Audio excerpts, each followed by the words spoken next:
The investigation into this terrorist camp gave law enforcement authorities a rare glimpse of the guerrilla warfare tactics given to Sheikh Jelani's soldiers of Allah.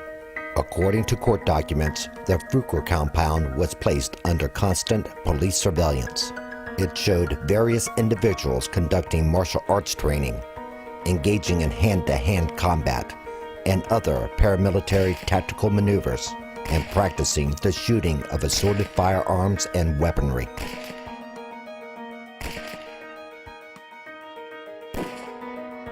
The Fukra compound also had a storage locker full of explosives and other terrorist material located in Colorado Springs. What they found were approximately 30 pounds of explosives, which were ready to detonate. They found pipe bombs that were ready to detonate.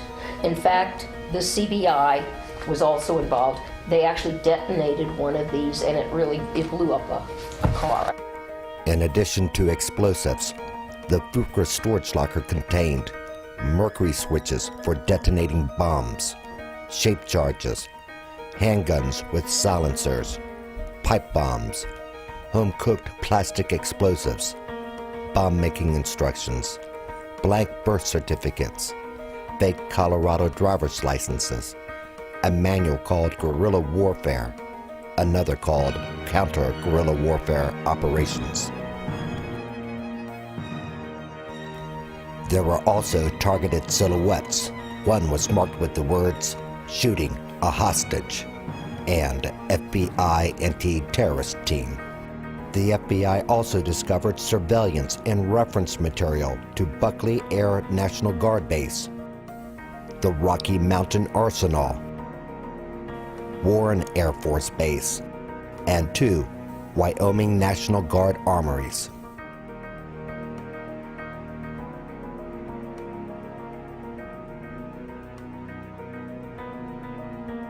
The authorities also found assassination packages, little targeting packages of saying that these are the orders, basically an order package to actually kill somebody. And in one case, one package was found with pictures and detailed instructions on how to execute the leader of an Islamic community center in Tucson. They found a targeting package saying that they should kill this imam so they can take control of his facility. The FBI went and they warned this gentleman about this targeting package. They told him what they found. They showed it to him. It said that this guy is to be murdered in the mosque, in the kitchen of the mosque, after a Friday night service, and he's going to be stabbed in a certain way and a certain number of times after services. They warned him, they told him, and he says, well, thanks for the warning. I appreciate knowing this, but I'm still going to live my life. And within a few months, they found him murdered in the mosque, in the kitchen of the mosque, stabbed the appropriate number of times according to the targeting information that was found in the El Fukra compound in Colorado. The Colorado Fukra camp was also responsible for the bombing of a Hare Krishna temple near Denver.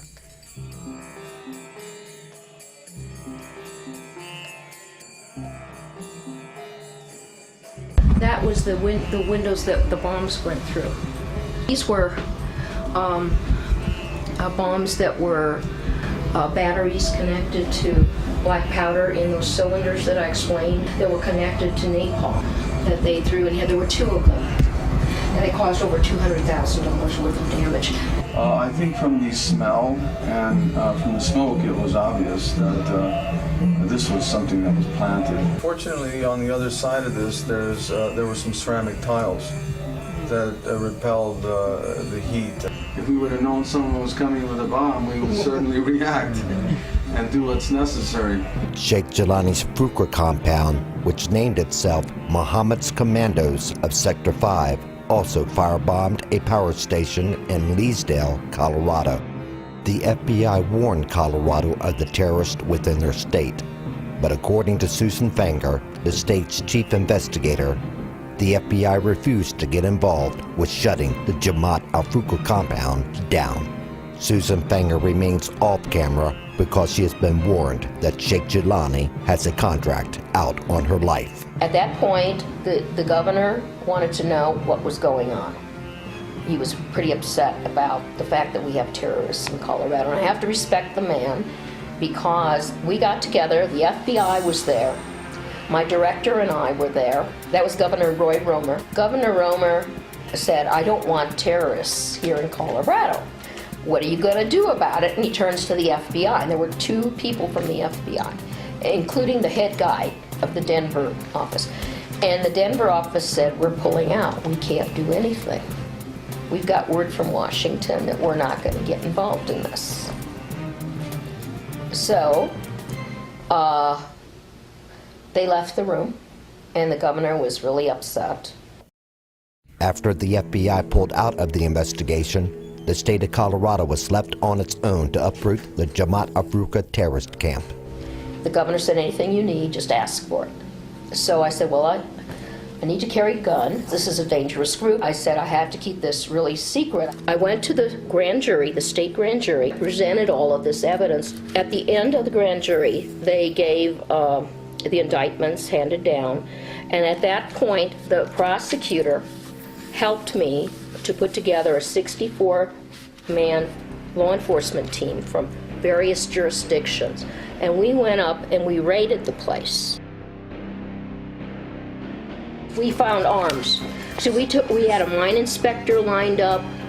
We had bomb experts lined up because we suspected of all these things we'd be finding there. And sure enough, we found a large cache of weapons.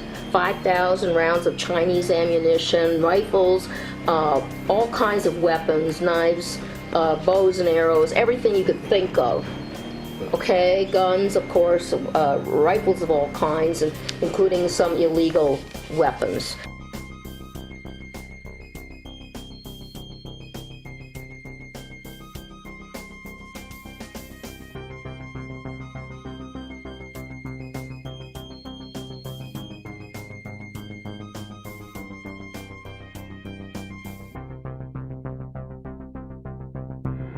On his website, Sheikh Jelani claims his organization is not violent and that Islam is the religion of peace.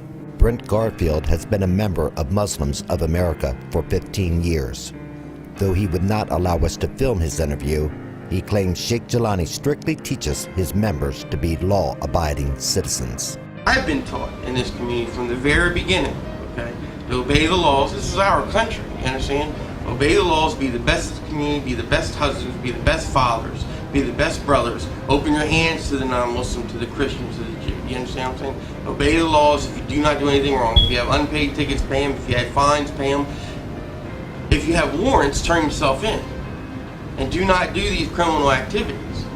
We were taught to leave the city to get away from living next door to these crackheads and these alcoholics and these people who abuse their wives and these people who abuse their children and divorce their women. You can't take and change everybody, but when these things are found out, they're kicked away. The good people continue to build, the bad people go to jail. And people that commit crimes do need to go to jail. And they're not part of this community, and they get punished, and they need to be extradited from the community. And these people want to just live their life and try to raise good children and try to be peaceful. Reaction from neighbors surrounding Sheikh Jelani's Muslims of America compounds range anywhere from a lack of concern to incredulous rumors to alarming stories. I don't fear anything from them people. I just had one neighbor that lived about a mile away from here. She had heard other people talk about machine gun fire down there and helicopter coming in and landing down there. Yeah, they're everywhere all down there. If you look like a threat, you're gonna get stopped. Because my brother kept telling me I needed to get a gun. They must be training to take out America. But yeah, it's a very scary area. If I had children, small children, I've got children, but if I had small children, I wouldn't let them anywhere around here. And they hate Americans. Why the hell are they here? Right. Yeah. No, I don't understand it. I don't either. Murder's not religion at all, and neither is the danger that it poses whenever you're out there playing with guns and stuff like that. And what if one of those bullets goes astray and hits somebody else's kid? Right. Or better get your own. It's like they don't think about things like that. How does the county feel about it? Anything? Nothing. Why do they leave them alone? That's a lot of dangerous.